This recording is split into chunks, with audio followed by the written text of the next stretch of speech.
오늘은 일본의 문화에 대해서 알아보는 시간을 가질 건데요. 일본은 다양한 문화가 존재하지만 귀신도 문화적 차이 그리고 자연적 차이에 의해서 달라진다는 점을 알고 계셨나요? 오늘은 그 부분에 대해서 한번 알려드리도록 하겠습니다.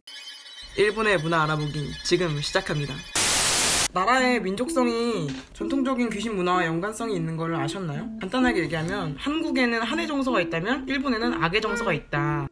그런데 일본 귀신은 나타나는데 이유가 없어요. 일본의 전통적 귀신은 매우 다양한데 우리나라처럼 특정 인물이 특별한 사연을 지니고 귀신이 된 경우보다는 많은 이야기들이 저명한 스님이 악기를 지옥의 나락으로 영원히 소멸시키는 스토리입니다. 그리고 일본의 귀신 이야기들, 영화 등에서도 그대로 나타나는데요.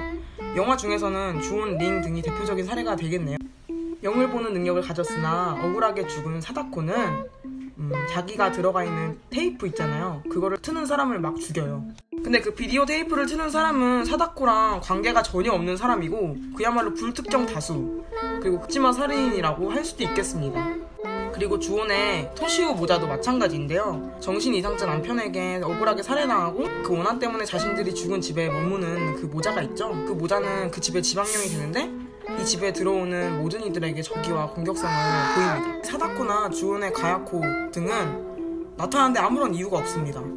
그래서 이 무언가 대상 없음이 일본의 공포영화의 가장 큰 특징이 되었고 키워드가 되었습니다.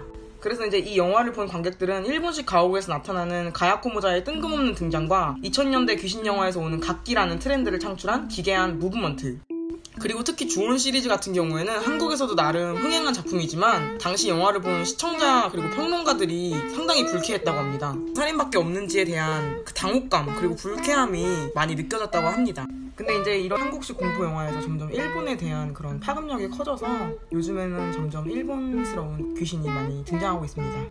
몇몇 사람들은 이런 의견도 제시하는데요. 일본이 자연재해가 많다 보니 기괴하게 뒤틀려서 죽은 귀신들이 많다고 합니다. 자연 앞에서 인간은 유한한 존재라는 것을 누구보다도 빠르게 깨달은 나라이기 때문에 그런 귀신의 악이라는 특성이 본질적으로 내재되어 있을 수밖에 없다라는 의견도 빈번하게 제시되고 있습니다. 그래서 최근에 이제 도시괴담이라는 인터넷에서 가장 유명한 괴담들 중에서 쿠네쿠네나 팔쪽 귀신 등이 이제 일본의 귀신이 가지고 있는 그런 특징을 가지고 있다라는 부분을 알 수 있습니다.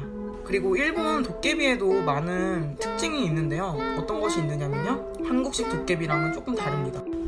해학적이고 유쾌한 한국식 도깨비에 비해서 일본은 악귀라는 이미지가 가장 크다고 합니다. 그 악귀의 이름은 바로 오니인데요. 오니는 뿔이 나고 가시방망이를 든 도깨비의 이미지랍니다. 그래서 일본 전설이나 민담에 꼭 등장을 하죠. 그래서 그 오니는 도적질을 하거나 아니면 사람을 죽이고 부녀자를 납치하는 등 중범죄를 주로 저지른다고 묘사가 되어 있습니다. 그래서 일본의 한자를 보면 귀신 귀 자체가 오니라는 점에서 귀신에 대한 일본인들의 인식을 짐작할 수 있습니다. 그래서 이런 전통적인 귀신의 모습마저도 악귀라는 점에서 아마 사다코나 가야코도 그런 맥락이 아닐까라는 생각이 듭니다. 이런 일본 요괴들은 18세기 이후로 이제 애니메이션을 통해서 조금 미화가 되고 있는 경향이 있습니다. 이를테면 가파 같은 캐릭터인데요. 가파도 물론 일본의 악귀들 중에서는 약한 편에 속하지만 어쨌든 사람을 물에 빠져 죽이는 캐릭터입니다.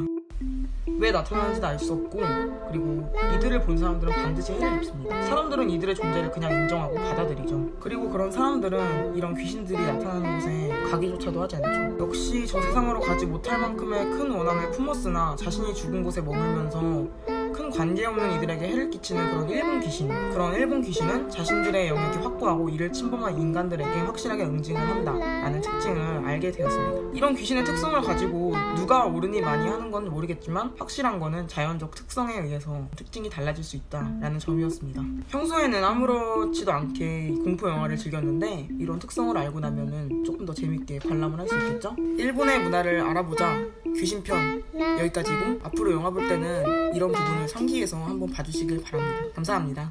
안녕.